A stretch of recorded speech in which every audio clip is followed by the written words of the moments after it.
much has been said, all of the outstanding orators that came before me, I was sitting here saying, what can I say that will make a difference in what we've already heard?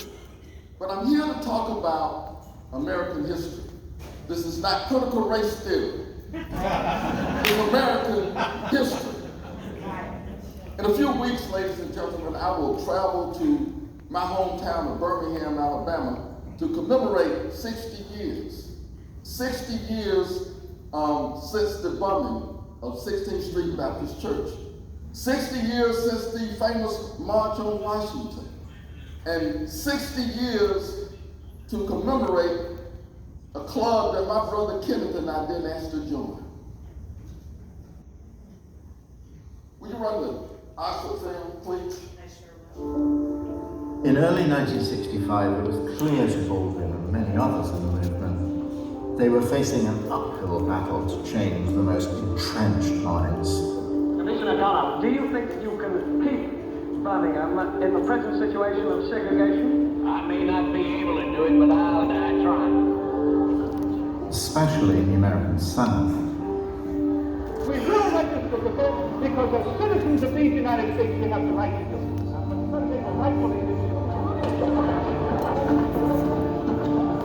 What was needed was someone and something to cut through.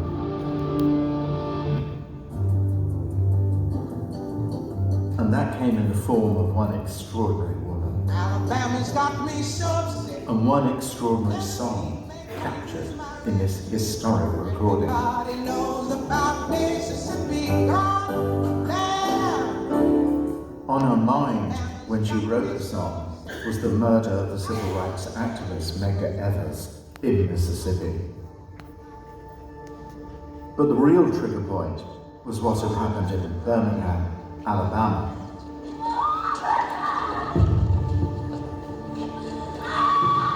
There on the 15th of September 1963, 4 girls were killed by a bomb at the 16th Street Baptist Church as they were getting ready for Sunday school. Followed later that afternoon by the shooting of 2 boys by members of the Klan. 6 kids were murdered in Birmingham on a Sunday in Sunday school in a institution, and nobody cared. This was the location of the church library.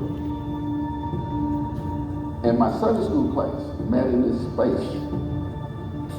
One of the survivors of the church bombing that morning is Dale Long. Sunday school was over, and we were just laughing and talking about boy stuff. And right in the midst of that, the building started to shake. The bookcase was about here, as I recall. Reeling back and forth from the percussion of the explosion that took place just a few feet over. Piecing the story together in the rubble, you begin to know what Federal Judge Allgood meant when he said he could think of no greater heresy or a more blackening sin against humanity. It left an 8-foot hole right here, and the latest bathroom was on the other side.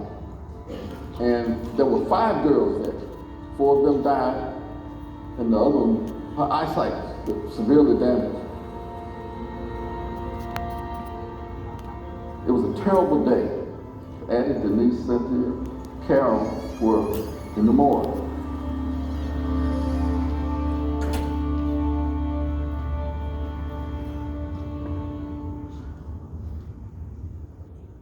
I think that's Mr. Pippin who just collapsed in grief when he realized that that was his grandbaby in the rubble.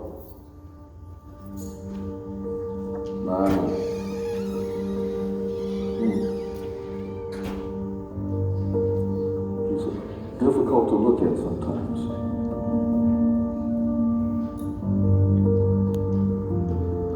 Birmingham is probably the most thoroughly segregated city in the United States. Its ugly record of brutality is widely known. What had propelled Nina Simone into writing Mississippi Goddam was not a one-off. There have been more unsolved bombings of Negro homes and churches in Birmingham than in any other city in the nation. There were so many bombings in the city that residents began to call it not Birmingham, but Bombingham. And this is the historical record. Adamant hatred. At this crucial time in our lives, when everything is so desperate, when every day is a matter of survival, I don't think you can help but be involved. We will shape and mold this country, or it will not be molded and shaped at all anymore. So I don't think you have a choice. How can you be an artist and not reflect the times? Quite a formative film, huh? Riveting. What you just saw was the way I grew up in Birmingham, Alabama.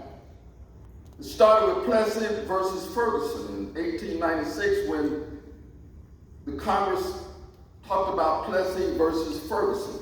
Basically, it said it's all right to be separate as long as it was equal. And I'm talking about accommodations for people who look like me. What is segregation? Schools segregated. Because I'm a black person, I couldn't go to Greymount Elementary School, which was basically a stone's throw from my home.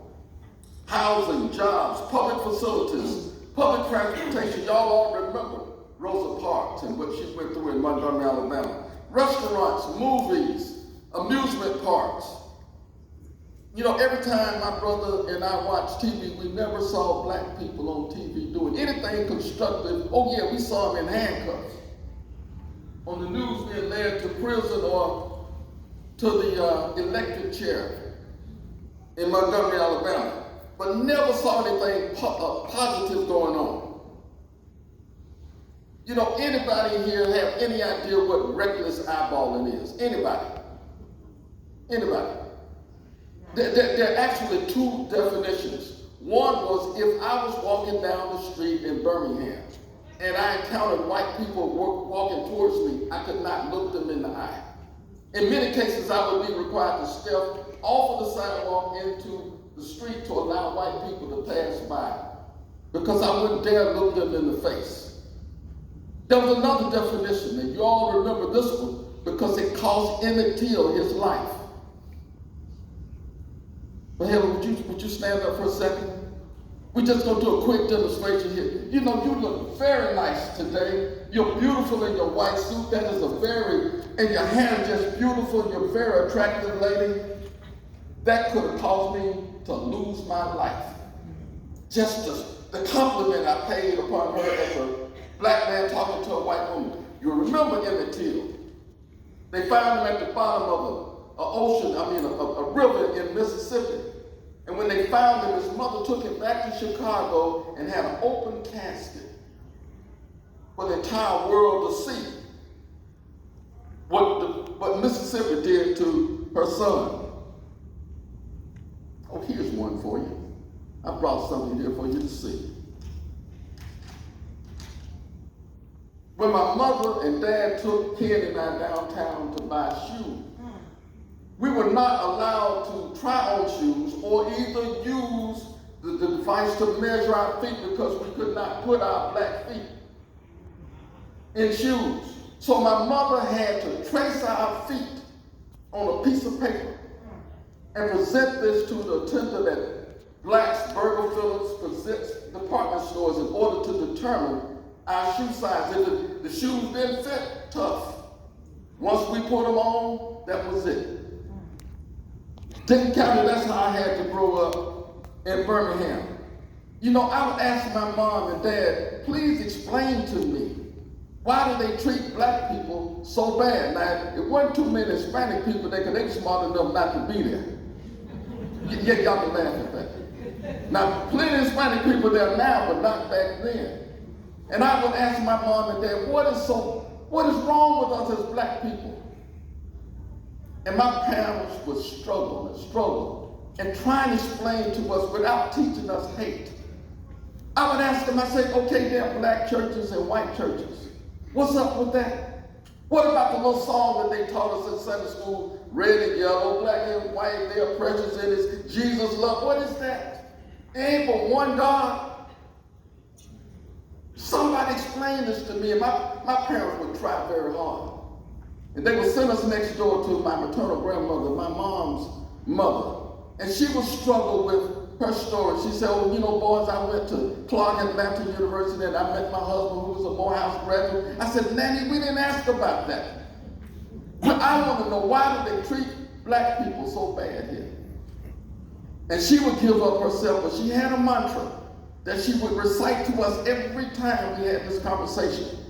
And she said, boys, if you want to overcome this issue of race in Birmingham, you need to pray, have faith, walk upright, and get a good education. Pray, have faith, walk upright, and get a good education. Birmingham was the Johannesburg of America. The main industry there was iron and steel industry. Today there were guns. Back then it was dynamite. And every now and then the Ku Klux Klan, which was synonymous with the police department, would plant bombs in the homes of black people that would dare speak out against the injustices that was being forced upon them.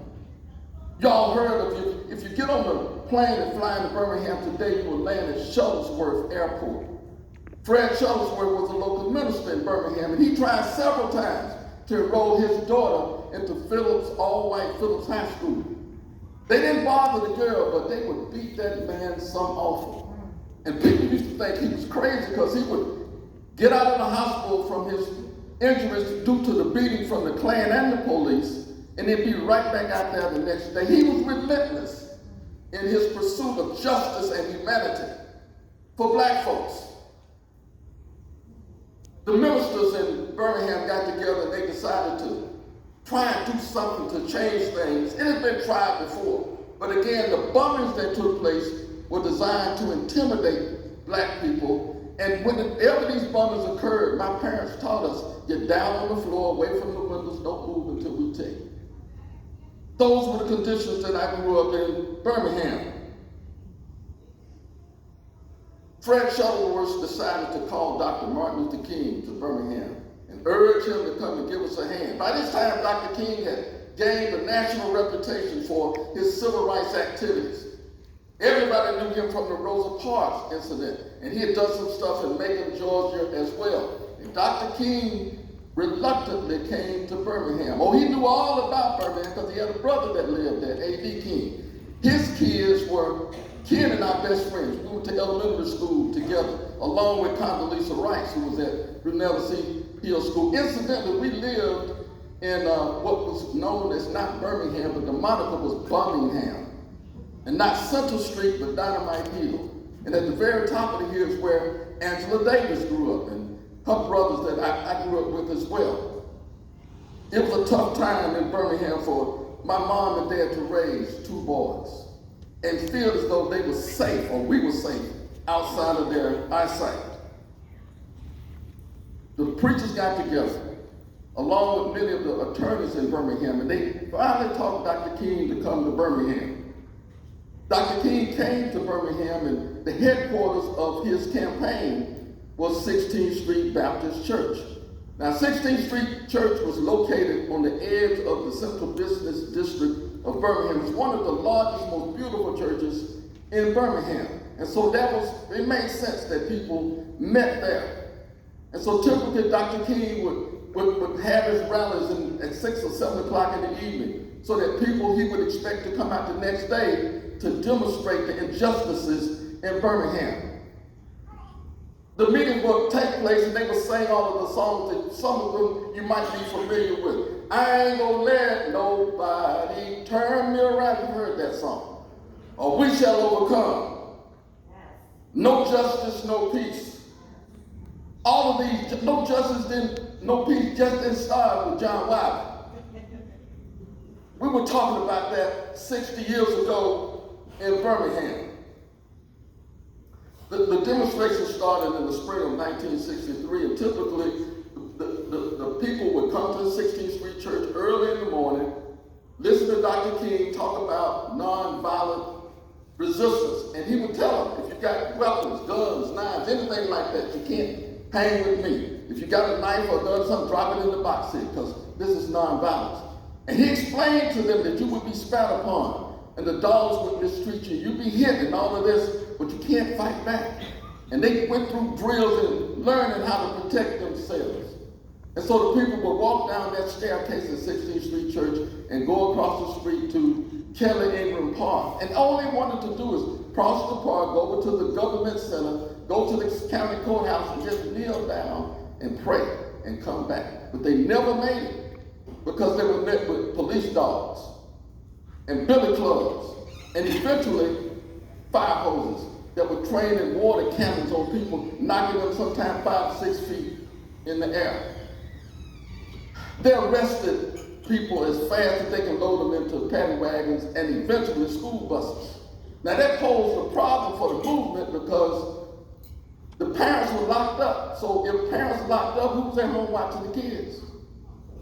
The other part of it was when the parents, if they ever got out of jail and returned to their jobs, if they had one, the employer would say, oh yeah, we know where you've been for the last 3 or 4 days. You've been fooling with Shuttlesworth and King and you don't have a job anymore. So the strategy changed. Dr. King brought in Reverend Bevel and some more of them younger ministers, and they were able to rally young people to go out and demonstrate. Now he was criticized for that, and he was afraid to death that if a kid got killed in one of the demonstrations that they would blame it on him. But all of the minds got together and decided this is what we would do. We would bring kids in. And that posed a big problem for my folks because I wanted to go so bad.